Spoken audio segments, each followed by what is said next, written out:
Welcome in. What's Right with Nick Wright, episode 390. This episode is always brought to you by our friends at Boost Mobile. And Demonze is not here today. We will explain why later in the show. If you watched the very beginning of First Things First tomorrow, or yesterday, how could you have watched the very beginning of First Things First tomorrow? If you watched the very beginning of First Things First yesterday, or if you follow my wife on Instagram, you already know why Demonze is not here. If you didn't do those two things, and first of all, why would you not have done one, and why would you be doing the other? Why would you miss the beginning of the show, and why are you following my wife on Instagram?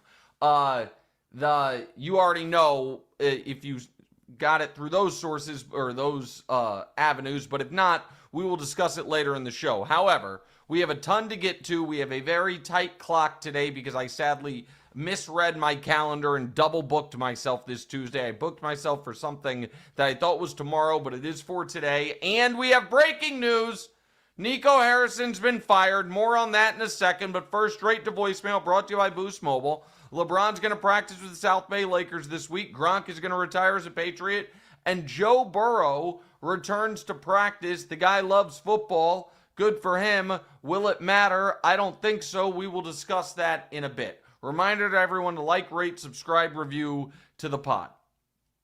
Please, Spotify, iTunes, YouTube, all of it. It helps us greatly. And I think, again, stay tuned for the end of the show for a really awesome announcement. So,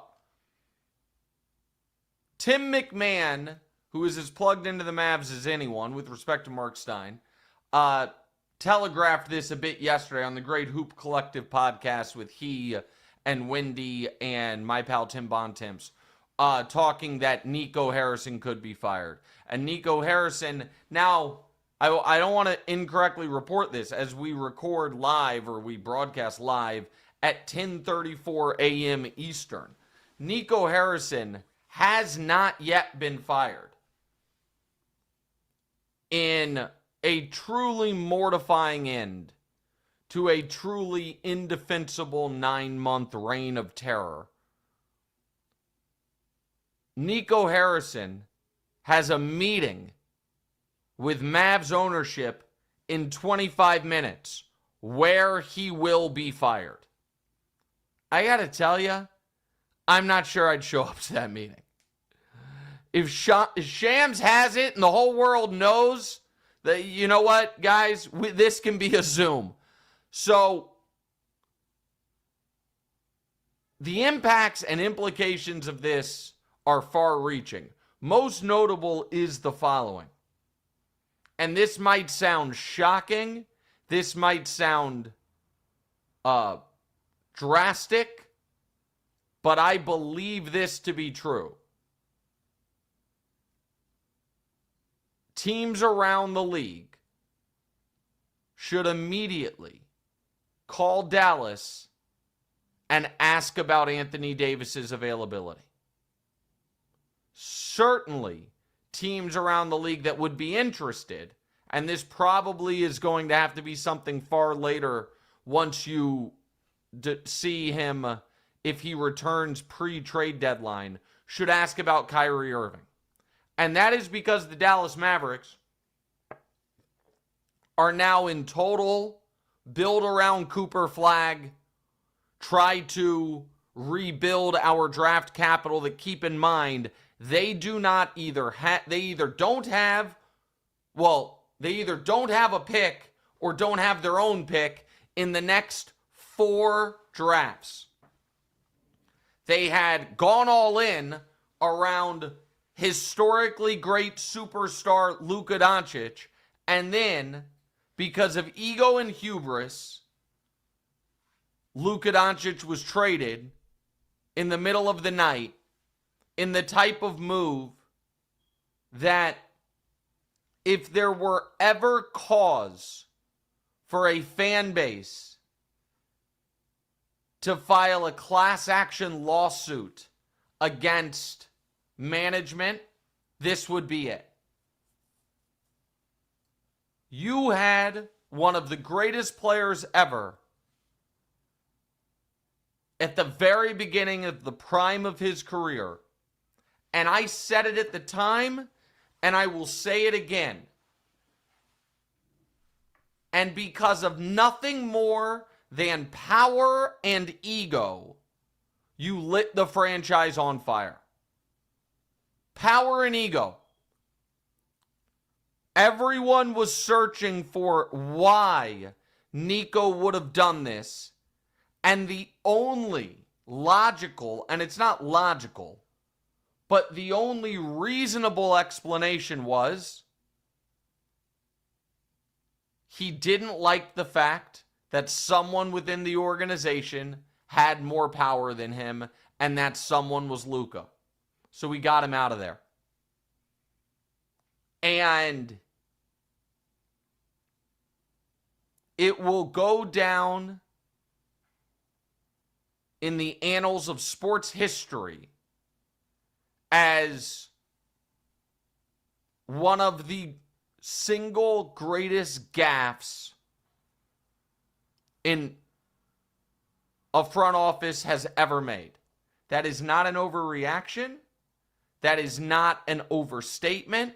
That is simply what it was the moment it happened, and now is being exacerbated night in, night out, as Luka, instead of coming off an injury as he was last year, reminds everyone, yes, I am the guy who dragged a Dallas Mavericks team to the conference finals when I was 22 and to the NBA finals when I was 24. And now I'm 26 and I have more first-team All-NBAs under my belt than Steph Curry does, and you got rid of me. And I also don't think this is an overstatement. Nico Harrison will never work in an NBA front office again. He's going to have to work for Nike or an agency or something. But you cannot recover from something like this. And the arrogance that we are a dozen games into this season, and Nico, after they spun a 1.8% lottery ball chance into Cooper Flagg, the fact that he said, "Do you see the vision now?" was one of the most tone-deaf, ludicrous statements. And I'm not a Mavs fan. Hell, I'm an adopted, I guess, Laker fan because that's who Bron plays for. So the Lakers getting Luka, who's my second favorite player, and he and Bron playing together was a true dream. And I'm still mad about this trade on behalf of Mav fans. I can't imagine what this is. This was a sports felony inflicted upon a fan base. And yes, now the villain has been captured and is facing justice. But it doesn't change the havoc he wreaked and the long-term impact on your fandom. So I want to just revisit before we get to last night's game, before we get to football, what I said off the top. And credit to Tim Bontemps, he's been talking about this for a while, but now it is, to me, a more, because it was never going to happen with Nico in charge. But the Dallas Mavericks have to consider a fire sale. I want to give everyone the actual draft pick situation for Dallas. In 2026, they have their pick. So my apologies. I said that wrong. 2026, they have their pick. This year, they have their pick. And maybe that's good because right now they're terrible. In 2027, their pick basically totally unprotected, protected only for spots 1 or 2, so unprotected, goes to Charlotte. In 2028, Jesus, the rich get richer. The Thunder can swap with them. In 2029, their pick goes somewhere in a swap, and they do have the Lakers pick. And in 2030, my God, the Spurs can swap with them. So first of all, in 2028 and 2030, the Mavericks first round pick is going to go to the Thunder and then the Spurs. Holy shit. In 2029, their pick goes somewhere. I can't figure it out. It says two most favorable of Dallas, Houston, and Phoenix to Houston, and then other to Brooklyn. Via Dallas and Phoenix to Brooklyn, via Dallas or Phoenix to Houston, via Houston, swap for Dallas or Phoenix. I don't get it. But whatever. The Mavs will not, after this coming year's draft, they do not have control of their first until 2031. Until Cooper Flagg is in the midst of his second contract. So they need to recoup picks. They need to figure out, like, Klay Thompson's contract is fully underwater. Kyrie's an interesting one. And it's just, and by the way, they're 3-8. And I think, let me check, I think they have literally the worst offense in the NBA. I know, so let's just check in real quick. Defense wins championships, because that's all we heard from this guy. All we heard from him.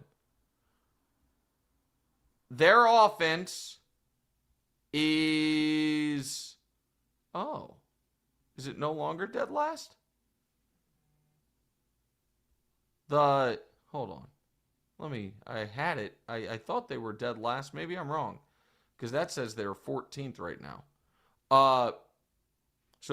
That's last year. I'm looking at last year. It's like, hold on a second. This can't be correct.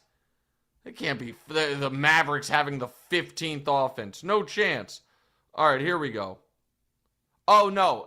Fair is fair. They don't have the worst offense in basketball. They have the second worst offense in basketball to the Pacers, whose best player tore his Achilles in Game 7 of the Finals, and third best player left the team. Now, I mean, this is just perfect. Just chef's kiss, perfect. Defense wins championships. The Dallas Mavericks are 3-8. They fired Nico Harrison. They currently have the third best defense in basketball. Maybe that was a miscalculation. Because you have the second worst offense in basketball. Good luck, Mavs fans. I feel sick for you. All right. Now to we had 3 dog primetime games this week. It started with a 10-7 Broncos win over the Raiders. It ended with a 10-7 Eagles win over the Packers. And sandwiched in the middle was Aaron Rodgers looking every bit of 41 years old. And the Chargers blowing them out after a game that was 3-2 at one point. So the Eagles win 10-7, quickly on the Packers, and then we will get to Philadelphia. The Packers have now lost all three of their losses. Their defense has not allowed 17 points. I think that is more losses when the defense allows less than 17 than the rest of the NFL combined. aside from the bizarre Cowboys 40-40 tie, that defense has been as advertised. But there seems to be a weird disconnect growing between Jordan Love and Matt LaFleur. And the Matt LaFleur thing that came out of nowhere was Matt Schneiderman from The Athletic wrote an article this morning and asked LaFleur last night about his job security, which I did not see coming. But Jordan Love has 0 touchdowns, 1 pick, a 74 rating over the last 2 weeks, 2 losses. The team has scored a total of 20 points. Now, do I think the Packers are going to miss the playoffs? No, but it can't be dismissed. Right now, they're the 7 seed, with San Francisco being percentage points back as the 8 seed. San Francisco has a far easier schedule moving forward, and Green Bay has a far tougher one. So, as far as easiest schedules moving forward, San Francisco has, or toughest, let me do it a different way. San Francisco has the 20th toughest schedule moving forward, so 13th easiest. And Green Bay has the 9th toughest. Green Bay has 1 game left against a bad team, flat bad team, and that's the Giants. San Francisco has Titans, Browns, Cardinals, Panthers. So that obviously greatly works in their favor. Now, even if San Francisco gets hot, the question is, could Chicago fall out of it, who has the 2nd hardest schedule remaining? And that's certainly on the board. So I don't predict Green Bay misses the playoffs, but it's certainly possible. More importantly, though, that team's got to figure out what's going on with the offense. That's the story out of Green Bay this weekend. The more interesting thing, as always, is the Eagles side of it. Because the Eagles just, they're just saints of the content industrial complex.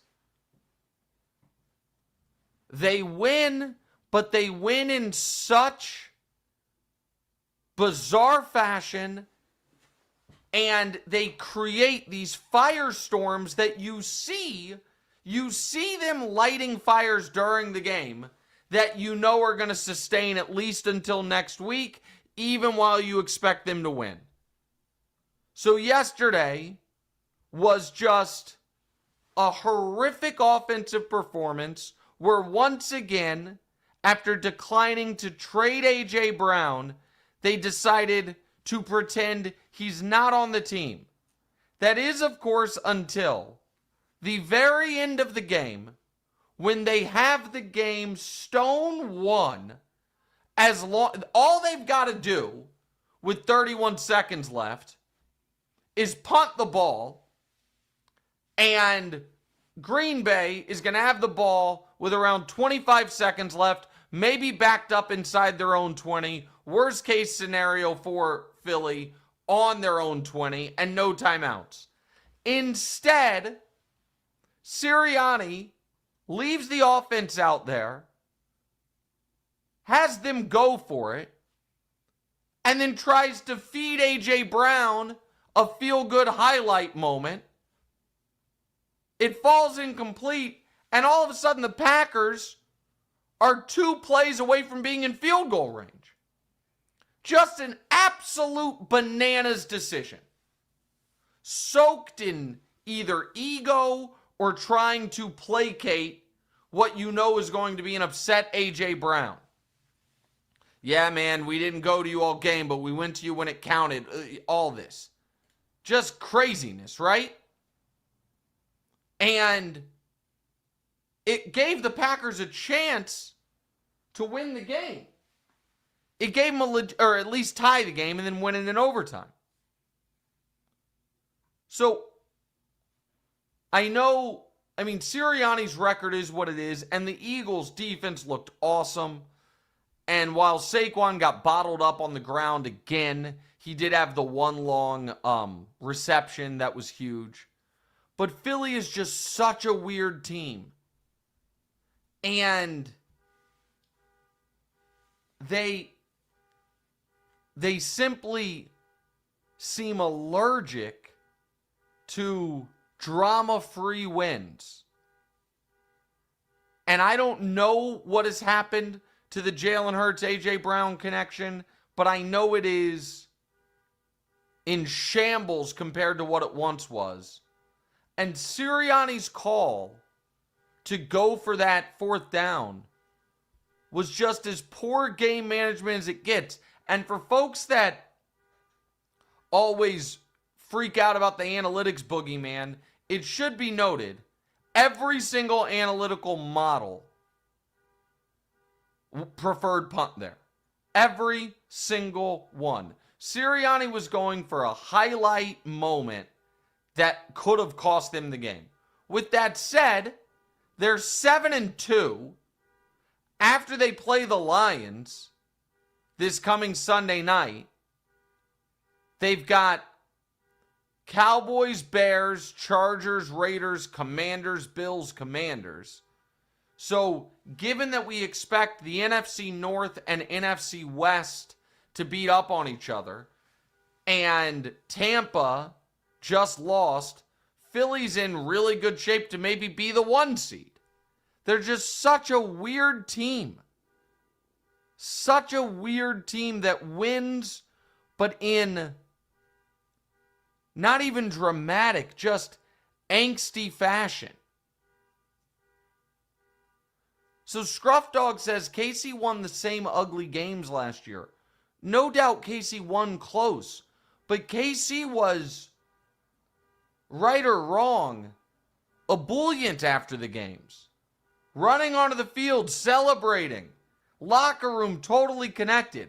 What KC wasn't doing was having a weekly heart-to-heart with their star receiver, I guess in part because last year KC had no star receivers, and Andy Reid calling some of the most absolutely bizarre end-of-game plays.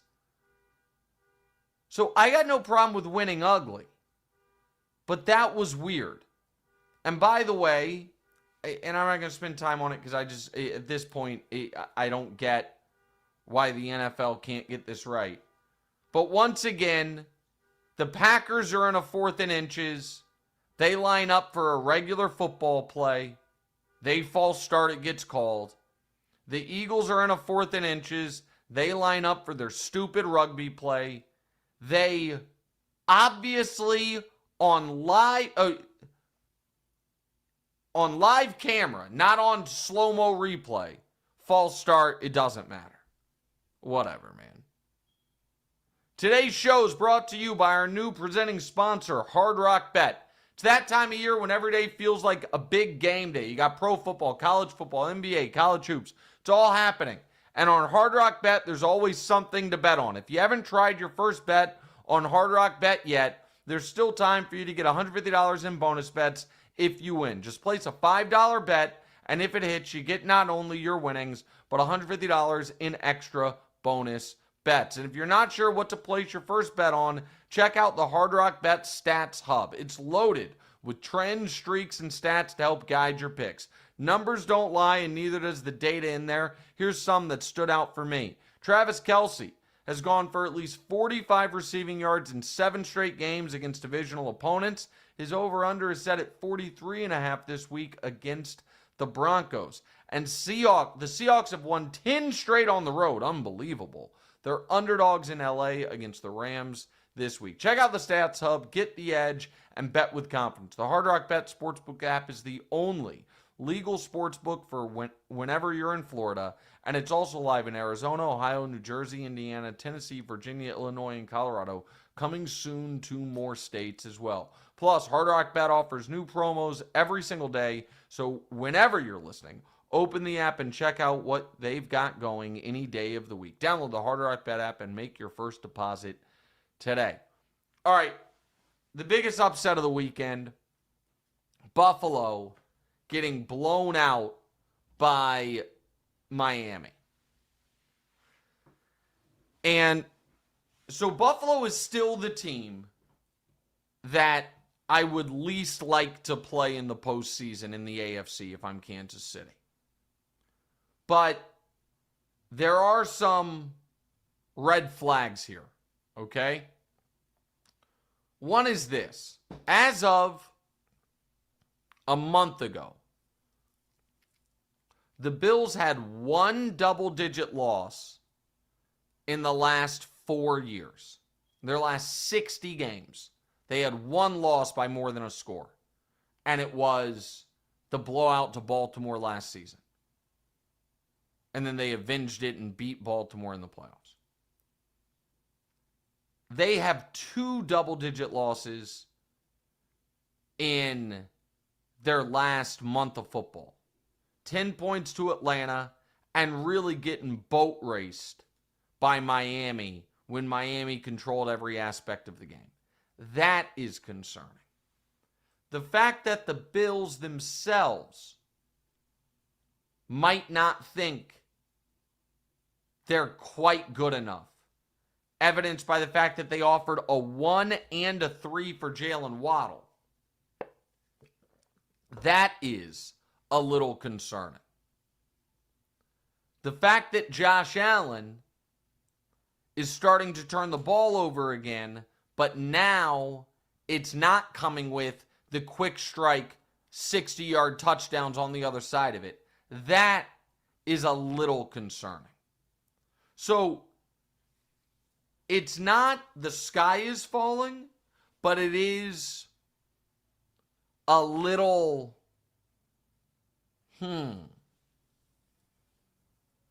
Also, they are going to be, I now fully believe, and this is real, tangible, and it matters, and it might happen to the Chiefs too, but they are going to be the wild card team in the AFC East. They are going to be on the road for potentially the entirety of the playoffs. That's not nothing. And when they started 4-0 with one of the softer schedules in the league coming like as their next month, they looked like they were in great shape for the 1 seed, which is one thing they've never gotten since Allen's been there. Now they're 6-3 with all of a sudden, wait, is that a sneaky tough remaining schedule? Home for the Bucs, then a Thursday night road game against a suddenly semi-frisky Houston team, then at Pittsburgh, then all of a sudden a game against the Bengals that people think Joe Burrow will be back for, then at the Patriots, then you take your breath a bit at the Browns, home for the Eagles in a game the Eagles might go into saying, hey, we win this, we 1 seed implications, and then at home for the Jets to, as a nice little end of season respite. So it's not nothing. And then there's also this, which I think is noteworthy. And we can fold this in to Brian Daboll being fired after another fourth quarter collapse by him. If this goes badly for Buffalo, like really badly, I don't think they'll miss the playoffs. But if this goes, they're the 5 seed and they go to Baltimore, which now is the huge favorite to win the AFC North, and they lose in round 1.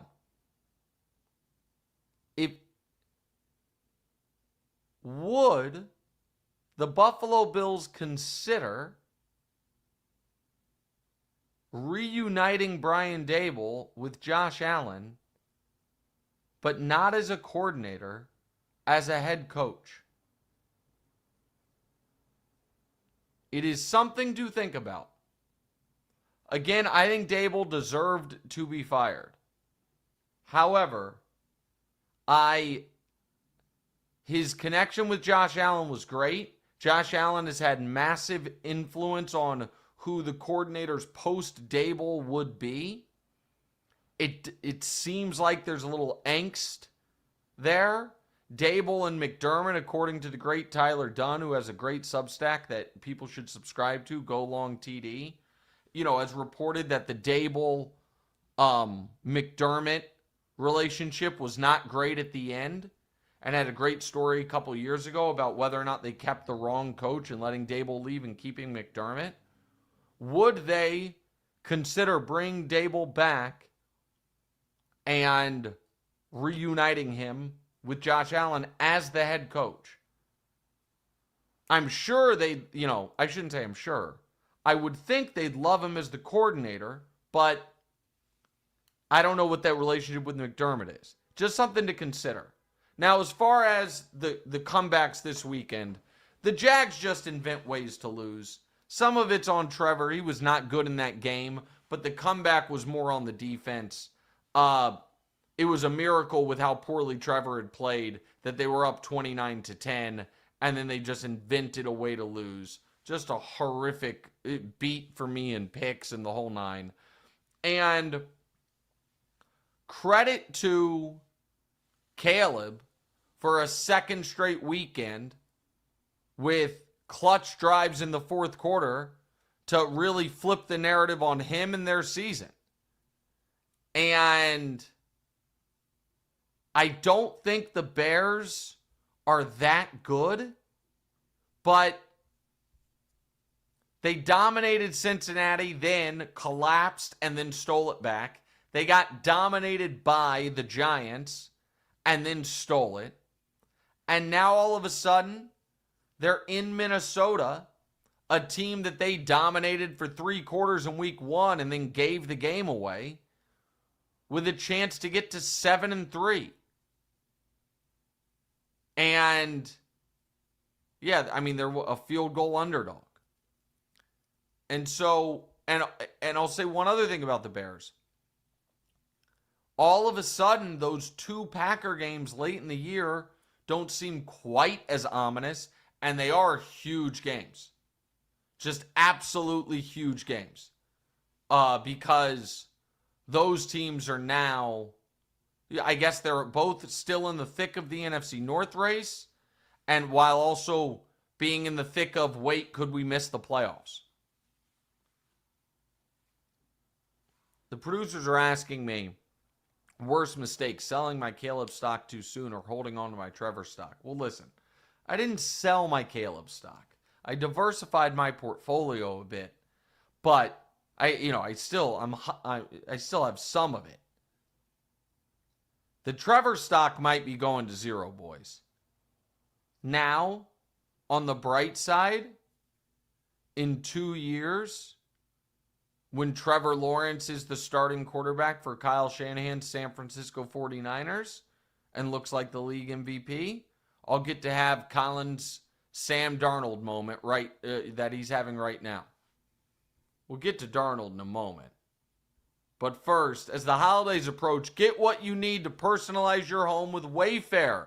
Shop holiday decor for every room in the house, whether it's Christmas trees, wreaths, or inflatables for the front yard. Wayfair is your one-stop shop. Everyone wants their home ready for hosting during the holiday season, and there's no better place than Wayfair to make sure you have every kitchen essential. Brand new holiday linens and towels for guests, or seating, rugs, and lamps for a living room refresh. Wayfair has everything your home needs, and there's no better time than now to get your home ready for hosting. Something for every style and every home, no matter your space or budget. Wayfair makes it easy to tackle your home goals and gift lists with endless inspiration for every space and budget. Fast and easy delivery, even on the big stuff. No more huge delivery fees for furniture. Get big stuff like sofas, dining room tables, beds, and more shipped free. Get last-minute hosting essentials, gifts for all your loved ones, and decor to celebrate the holidays for way less. Head to Wayfair.com right now to shop all things home. That's Wayfair.com, Wayfair.com. Wayfair, every style, every home. All right, so I got this game dead wrong. The Bucs, off a bye, get upset by Drake Maye and the Patriots. The Bucs are in a bit of a rough stretch, and they all of a sudden have a massive game for both teams this weekend at Buffalo. And we've said this all year, that the Bucs had this Pats, Bills, Rams stretch, which is really hard, and then the softest final 6 games of the year one could ever imagine. Cardinals, Saints, Falcons, Panthers, Dolphins, Panthers. Part of our Bucs to the Super Bowl belief was that because of that schedule, they could be the 1 seed. And if they can get a split at Buffalo and at the Rams, that's still very in play. If they can get a split at Buffalo and at the Rams, they absolutely can just sweep that right-hand column and be 13-4. If they lose both of those games, then you probably have less faith in them also sweeping that right hand of the column, and all of a sudden they're likely 11-6, and it feels a little like, oh, okay, these are the Bucs teams we've seen before. I still believe this team has Super Bowl upside, particularly because they are going to get everyone back with the possible question about Mike Evans, and they've dealt with just a disproportionate amount of injuries.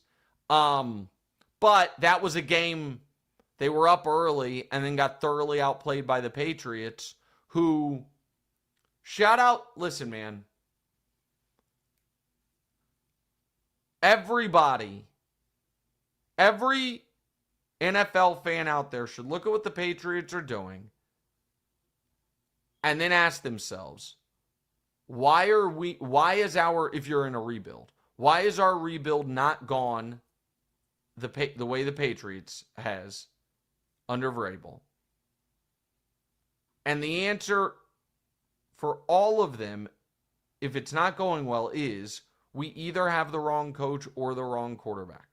Unless they're a rookie. Rookie quarterbacks are rookie quarterbacks. But all it takes to become a contender is the right coach and the right quarterback. Everything else you can fill in around the edges. And if you're certain you have the right coach and the team's, still in the midst of, is still floundering, then you don't have the right quarterback. And if you're certain you have the right quarterback and the team's floundering, then you don't have the right coach. It's really that simple. And now that's just to be like on the periphery of contending. To actually win a championship, it takes a lot more. But you can turn it around that quick in this league if you have the right coach and the right quarterback, and the Patriots are showing you that.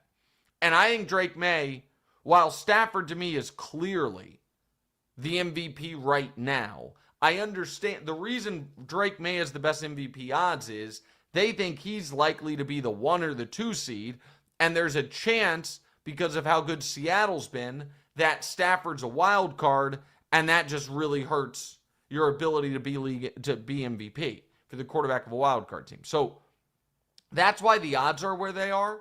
But through 10 weeks, Stafford's been the MVP. But Drake Maye is now just going to be a perennial top 5 quarterback. I really believe in that.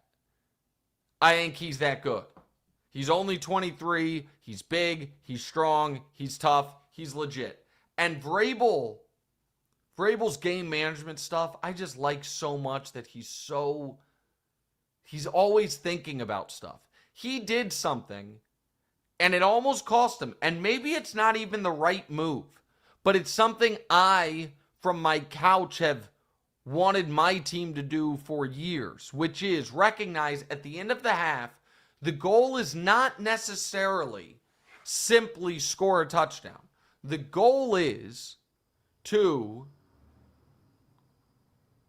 let me put it like this. End of half, too often, teams don't recognize, all right, if we score a touchdown and leave the other team plenty of time and they go down and get a field goal, that is only 1 point better than if we just killed all the clock and kicked the field goal ourselves. That's only it's 7-3 versus 3-0 is only 1 point better. And if we score a touchdown and leave them plenty of time and they go down and get a touchdown, that's a net 0 as opposed to grinding out the clock and kicking a field goal, which is a net positive 3.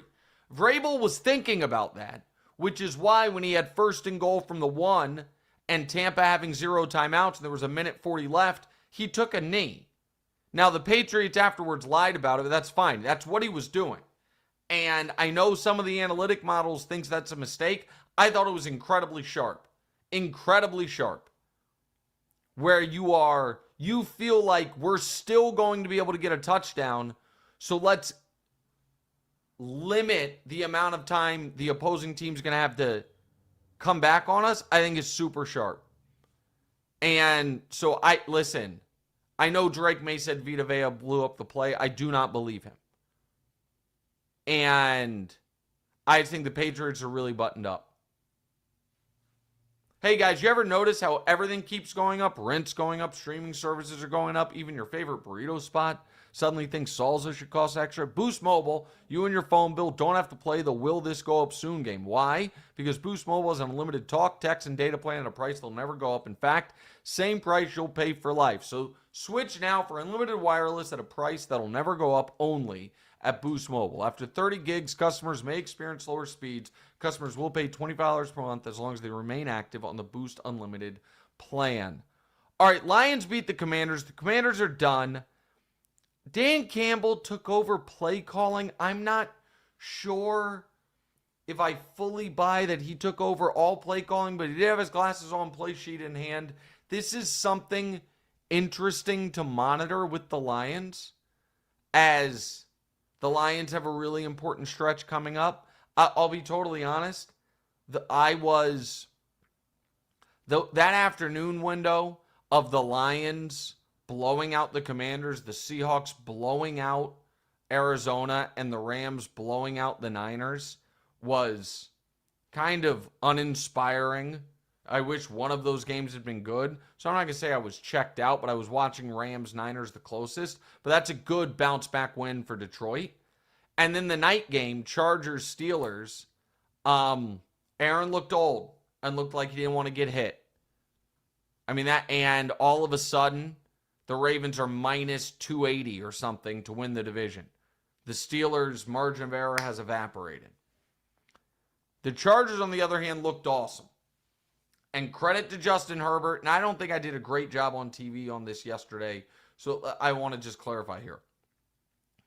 I think Herbert was excellent in that game. And I think Herbert has the ability to be excellent.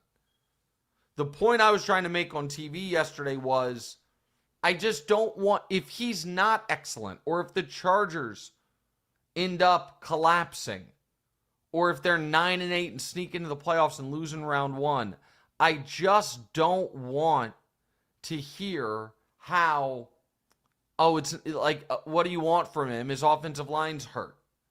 It's the NFL, man. Everybody's dealing with something.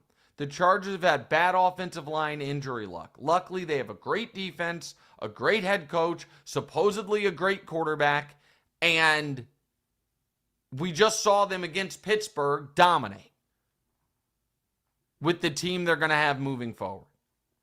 So if Herbert's supposed to be one of the 5 best quarterbacks in football, which all of his fans swear he is, then they should be a legitimate contender right now. And let's just, on Sunday night, they looked like it. All right, the other games quickly. Broncos beat the Raiders.